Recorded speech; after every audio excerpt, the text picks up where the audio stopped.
Shalom jemaat yang dikasihi Tuhan, damai sejahtera Allah penuhi hati kita semua. Ada suka, ada duka. Firman Tuhan hari ini diambil dari Amsal 14 ayat 13, demikian firman Allah. Di dalam tertawa pun hati dapat merana, dan kesukaan dapat berakhir dengan kedukaan.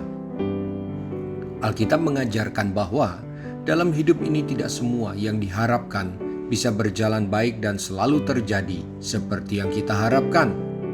Dalam tertawa harus ada sukacita, tetapi Amsal menggunakan frase yang cukup kontras.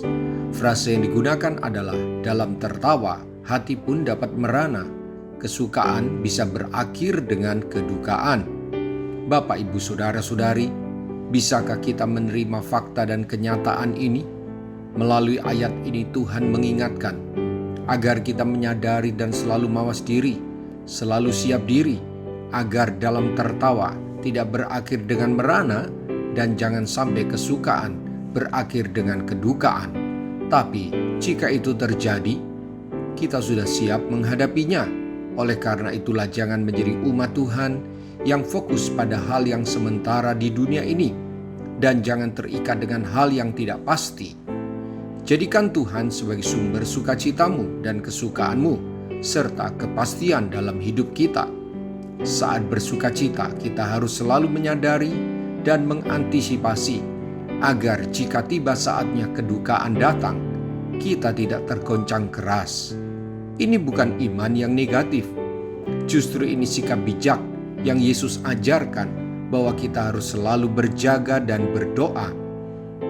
Percayalah, seringkali dalam kedukaan datang penghiburan yang besar. Dalam kehilangan, kita mendapati ternyata Tuhan menggantikan dengan hal yang lebih berharga dan berguna. Taruh dalam benak hati kita bahwa Tuhan selalu menyertai kita. Dia selalu ada di dalam suka maupun duka kita. Dia Allah yang setia.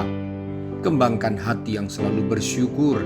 Jangan putus asa ketika kedukaan datang. Dekatkan diri kepada Tuhan, sumber sukacita kita, dan selalu berjaga dalam doa yang tak berkeputusan. Mari kita berdoa. Tuhan Yesus, terima kasih lagi buat firman-Mu. Saya diingatkan sekaligus dikuatkan dalam menjalani hidup ini. Saya mendapat hikmat dan pengertian yang lebih dalam, bahwa memang hidup ini berubah-ubah, tetapi Tuhan tidak pernah berubah dan tidak pernah meninggalkan saya dan keluarga.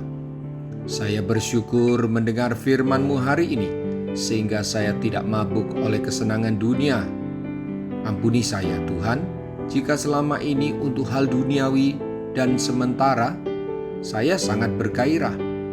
Tetapi untuk hal rohani dan bernilai kekal, saya lamban, bahkan menganggap itu sebagai hal yang bisa saya tunda. Roh Kudus, bantulah saya agar selalu ingat akan perkara yang sementara dan perkara yang kekal. Dalam nama Tuhan Yesus, haleluya, amin. Sampai jumpa besok dengan suara gembala, firman Allah yang hidup. Tuhan Yesus memberkati.